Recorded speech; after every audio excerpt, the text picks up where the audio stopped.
साथ संगत जी, प्यार से कहना धन निरंकार जी। साथ संगत जी, सतगुरु माता जी की असीम कृपा से हमारा ये जीवन का सफ़र तय हो रहा है। सतगुरु माता जी की कृपा से दिन अच्छा गुजर जाता है, फिर रात आ जाती है, फिर रात अच्छी गुजर जाती है, दिन आ जाता है। इसी तरह सतगुरु की कृपा से ये दिन रात का सफ़र हमारा, जीवन का सफ़र हमारा तय हो रहा है। संगत जी, दासी विचार आप जी के चरणों में रखने जा रही है।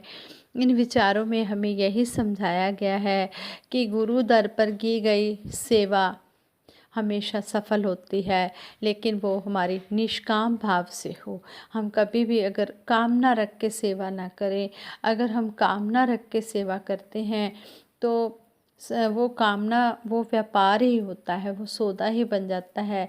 लेकिन जो निष्काम भाव से सेवा की जाती है, चाहे तन की हो, मन की हो, धन की हो, वही सफल, वही सुखदाई होती है, वही सफल होती है। और उस सेवा से तो सतगुरु इतने रीझ जाते हैं कि सच्चे पातशाह जो भी चाहे कर सकते हैं, हमें कुछ नहीं पता। इसलिए हम कभी भी कामनाओं की पूर्ति रख के कोई भी सेवा ना करें।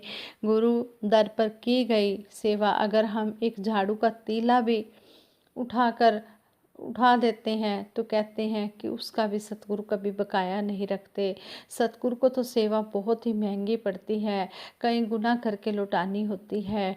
संगत जी, अब समागम सेवा का भी हमें सतगुरु ने बहुत अच्छा मौका दिया है। सतगुरु माता जी की कृपा से जितनी भी किसी की श्रद्धा है, श्रद्धा अनुसार समागम सेवा की स्लिप भी कटवानी है। ऐसे ही दासी विचार रखने जा रही है, आप जी ये विचार प्रवान करना। ये विचार हैं, श्री गुरु रामदास जी महाराज के समय की बात है। अमृतसर में श्री हरमंदिर साहिब जी की सेवा चल रही थी। उस समय बहुत संगत सेवा कर रही थी। उस सेवा में उस समय का राजा भी सेवा के लिए आता था। गुरु साहिबान उस राजा को देखकर मुस्कुराते थे। ऐसा 3-4 दिन होता रहा।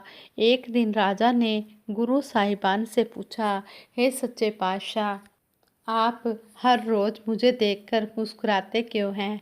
तब गुरु साहिबान ने बड़े प्यार से राजा की तरफ देखा और उन्हें एक छोटी सी कहानी सुनाई और कहा, हे राजन, बहुत समय पहले की बात है। एक दिन संगत इसी तरह सेवा कर रही थी, पर उस सेवा में कुछ दिहाड़ीदार मजदूर भी थे। संगत सेवा भावना से सेवा कर रही थी। शाम को गुरु साहिबान सारी संगत को दर्शन देते थे। एक दिन उस दिहाड़ीदार मजदूर ने सोचा कि क्यों ना मैं भी बिना दिहाड़ी के आज सेवा करूं। उसने यह बात अपने परिवार से की। परिवार ने कहा, कोई बात नहीं, आप सेवा में जाओ। एक दिन हम दिहाड़ी नहीं लेंगे तो हम भूखे रह लेंगे, लेकिन एक दिन हम सेवा को ज़रूर देंगे। यह कहानी सुनाकर गुरु साहिबान चुप कर गए। राजा सोच में पड़ गया और हाथ जोड़कर गुरु साहिबान से प्रार्थना की, हे सच्चे पातशाह, आप चुप क्यों हो गए और आप मुझे देखकर मुस्कुराते हैं, इसका क्या कारण है? गुरु साहिबान ने फिर मुस्कुराते हुए उसको जवाब दिया और कहा, हे राजन, पिछले जन्म में वो मजदूर तुम थे। ये बात सुनकर वह राजा सतगुरु के चरणों पर गिर पड़ा। तो इस साथ संगत जी, इस कहानी से हमें यही प्रेरणा मिलती है कि सेवा करने का फल एक ना एक दिन ज़रूर मिलता है। सेवा कभी भी व्यर्थ नहीं जाती। फिर चाहे वह सेवा ज़्यादा की गई हो या थोड़ी की गई हो, हमें भी गुरु घर की सेवा करने का मौका मिले तो हमें वह मौका कभी भी अपने हाथ से जाने नहीं देना चाहिए, क्योंकि ऐसे मौके उन्हीं को मिलते हैं जिस पर सतगुरु की कृपा होती है, निरंकार की मेहर होती है। जैसे कहा भी है, साथ दी सेवा ओ कर सके जिस तो आप करावे है। जिससे कराना चाहता है संगत की सेवा भी वही कर सकता है, गुरु घर की सेवा भी वही कर सकता है जिससे सतगुरु करवाना चाहता है। हमारी मर्जी से कुछ नहीं होता, जो ये चाहे वही होता है। इसलिए सच्चे पातशाह के चरणों में यही अरदास करते हैं, यही मांगते हैं कि सच्चे पातशाह दया करो, हमारी आप जी के चरणों में तोड़ निभ जाए। जैसे एक महात्मा की पंक्तियां भी ध्यान में आती हैं। कहते वो महात्मा ने पंक्तियों में कहा, ओए पुरजियो मोटर दियो, ओए निकियो ओए वड्डियो, अड़े रहो ते जुड़े रहो, ए संग हूण ना छड़ना। ये सफाइयाँ इस ਲਈ कि जुड़े हो ते नाल हो। कहने का भाव कि जिस तरह मोटर के पुर्जे होते हैं, चाहे छोटे हों या बड़े हों, वो जब तक अड़े रहते हैं, जुड़े रहते हैं, साथ नहीं छोड़ते तो वो चलते रहते हैं। लेकिन अगर मोटर का कोई भी पुर्जा अलग हो जाता है तो वो वहीं का वहीं खड़ा रह जाता है, वो फिर आगे बढ़ ही नहीं सकता, क्योंकि वो उस गाड़ी से अलग हो गया। और अगर वो जुड़ा है तो गाड़ी कहीं भी जा रही है तो साथ साथ जा रहा है। इसी तरह अगर हम इस निरंकार सतगुरु के साथ जुड़े हैं तो फिर हमारी कीमत भी है, और अगर नहीं जुड़े तो कोई भी कीमत नहीं रह जाती। जैसे कहते हैं, फिर एक कवि ने आगे लाइनें लिखी हैं, जे डिग गए चे टह गए, मुड़ जंगाले जाओगे, लोहे दे पापे विकोगे, लभिया न पाले जाओगे। कहने का भाव कि जो कार का पुर्जा, गाड़ी का पुर्जा गाड़ी से अलग हो जाता है, उसको समय बीतने के साथ जंग भी लग जाता है और उसकी कीमत भी समाप्त हो जाती है। फिर वो ढूंढने से भी कहीं नहीं मिलते, क्योंकि पुर्जे कहीं के कहीं बिखर जाते हैं, और अगर गाड़ी के साथ जुड़े हैं तो उनकी कीमत है। इसलिए सतगुरु के चरणों में हम यही अरदास करते हैं, सच्चे पातशाह हम हमेशा इस सत्ता निरंकार प्रभु के साथ जुड़े रहें और हमारी आखिरी श्वासों तक सतगुरु के चरणों में तोड़ निभ जाए। जैसे संपूर्ण अवतार वाणी में कहा भी है, सतगुरु दे चरना तो वड्डा कोई तीर्थ स्थान नहीं, बिना गुरु दे पशु है बंदा बन सकता इंसान नहीं। देखिए सतगुरु के चरणों से बड़ा कोई भी तीर्थ स्थान नहीं है, और बिना गुरु के पशु ही है, मानव इंसान नहीं बन सकता। क्योंकि उठना बैठना खाना पीना सब सिखाया मुर्शद ने, जिसनों पी के अमर हो गया जाम पिलाया मुर्शद ने। सच्चे पातशाह ने उठना बैठना खाना पीना सब कुछ इसने सिखाया है, और इसने ऐसा ये ज्ञान का हमें नशा दे दिया है, ऐसा जाम पिला दिया है जो जाम पीकर हमें इसने अमर कर दिया है। ऐसा कहते हैं कि सतगुरु जो होता है परमात्मा का ही साकार रूप होता है, और सतगुरु की कृपा से ही मनुष्य माया के जाल से छूट सकता है। और जब सतगुरु की शरण में इंसान आ जाता है तो सेवा सिमरन सत्संग भी तभी वह कर सकता है। जैसे कहते हैं, जैसो चंदा उगवे सूरज चढ़े हजार, एते चानन होंदिया गुर बिन घोर अंधार।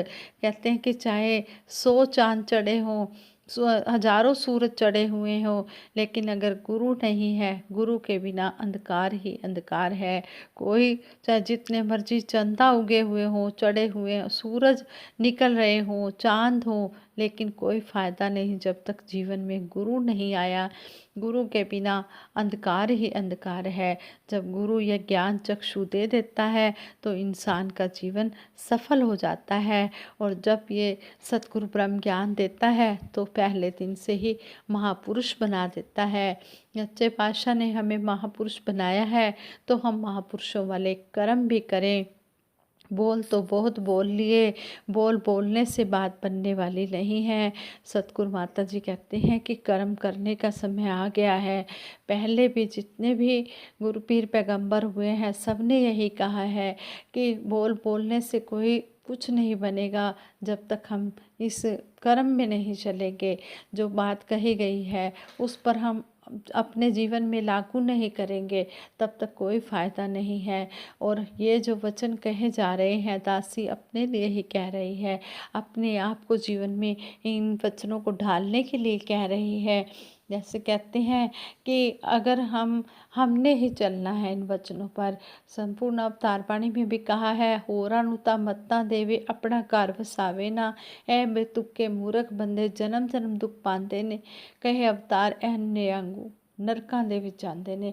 और अगर हम औरों को तो कह रहे हैं और खुद हम अमल नहीं कमा रहे, तो हमारे लिए ही ये लाइनें लिखी गई हैं कि होरा नुता मत्ता देवे अपना घर वसावे ना। भी औरों को तो कह रहे हैं कि ये सतगुरु ने वचन कहे हैं, मानने हैं, लेकिन खुद मान नहीं रहे।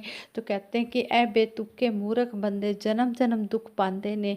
ऐसे इंसान जो हैं वो जन्म जन्म दुख पाते हैं। ये दासी अपने लिए कह रही है, लाइनें हमारे लिए ही लिखी गई हैं कि वो जन्म जन्म दुख पाते हैं। फिर कहे अवतार अन्य आंगू नरकां दे विच जांदे ने।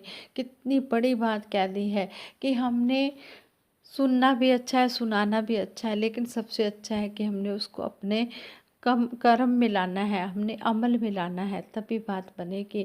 अगर हम वो कर्म कर रहे हैं, उस बात को मान रहे हैं, फिर हम दूसरों को कह सकते हैं कि हमने ये काम किया है, आप भी ये काम करो। लेकिन पहले हमने उस काम को करना है। जैसे सतगुरु माता सुदीक्षा जी महाराज की ही बात दासी आप जी के चरणों में रखेंगे। सतगुरु माता जी हमें कहते हैं कि सेवा करनी है, सिमरन करना है, सत्संग करना है। इसी तरह कहते हैं कि समागम हो रहा था, तो समागम में सतगुरु माता जी जैसे विजिट करने जा रहे थे, देखने जा रहे थे, तो कैंटीन में गए सतगुरु माता जी। और सतगुरु माता जी ने जैसे ही यहाँ कैंटीन के पास पहुँचे, गाड़ी से उतरे और सतगुरु माता जी जहाँ पर बहनें मठियों की सेवा कर रही थी, मठियाँ बेल रही थी, वहाँ पर सतगुरु माता जी घास पर ही बैठ गए और चकला बेलना लिया और पूड़ी मठियाँ बेलने लग गए। संगत जी, ये भी नहीं सतगुरु माता जी ने देखा कि यहाँ पर कोई दरी है या नहीं है, घास पर ही बैठकर हमें कर्म रूप में करके सतगुरु माता जी ने प्रैक्टिकल करके दिखाया और फिर हमें करने के लिए कह रहे हैं। इसी तरह हम भी कर्म रूप में ढाल कर अपना जीवन सफल बनाएं। और इसी तरह जो भी हमें श्वास मिले हैं, सेवा सिमरन सत्संग में सतगुरु की बंदगी करते हुए अपना जीवन बिताते चले जाएं। कहते हैं कि संत जनों की इस दुनिया में चाल निराली होती है, आँख को भाने वाली, मन को मोहने वाली होती है। संपूर्ण हरदेव वाणी में सतगुरु बाबा हरदेव सिंह जी महाराज ने हमें समझाया है कि जो संत महात्मा होते हैं, इनकी चाल दुनिया से निराली होती है। ये दुनिया से बिल्कुल अलग होकर रहते हैं और आँख को भाने वाली, मन को मोहने वाली होती है। ये तो जितने भी दर्शन संतों महापुरुषों के किए जाएं उतने ही कम हैं। देख देख कर ये आँखें रजती नहीं है, दिल करता है कि संतों महापुरुषों के दर्शन करते चले जाएं, इनका दीदार करते चले जाएं। और जो इनकी बातें होती हैं, ये मन को मोहने वाली होती हैं, बहुत ही अच्छी लगती हैं। कहते हैं करते हैं उपकार सदा ये परोपकारी होते हैं, कहे हरदेव संत सदा से जनहितकारी होते हैं। संतों महापुरुषों का काम ही यही है कि दूसरों का भला करना है और ये हमेशा भला ही करते चले जाते हैं, हमेशा परोपकार ही करते चले जाते हैं। कभी भी इनके मन में किसी के लिए कोई गिला शिकवा नहीं होता, कोई बैर ईर्ष्या नहीं होती। ये हमेशा परोपकार के लिए ही जन्म लेते हैं और परोपकार ही करते चले जाते हैं। संगत जी, हम इन बातों को अपने जीवन में कर्म रूप में ढालते चले जाएं, तभी हमारा जीवन सफल हो सकता है। दासी सिमरन कराएगी, आप सभी ने मिलकर साथ देना है और विचार करते हुए दासी से अगर कोई गलती हो गई है तो दासी को क्षमा कर देना, बख्श लेना। तू ही निरंकार मैं तेरी शरण हाँ, मैनू बख्श लो। तू ही निरंकार मैं तेरी शरण हाँ, मैनू बख्श लो। तू ही निरंकार मैं तेरी शरण हाँ, मैनू बख्श लो। सतगुरु माता सुदीक्षा सविंदर हरदेव जी महाराज की जय। प्यार से कहना प्यारे हो। धन निरंकार जी।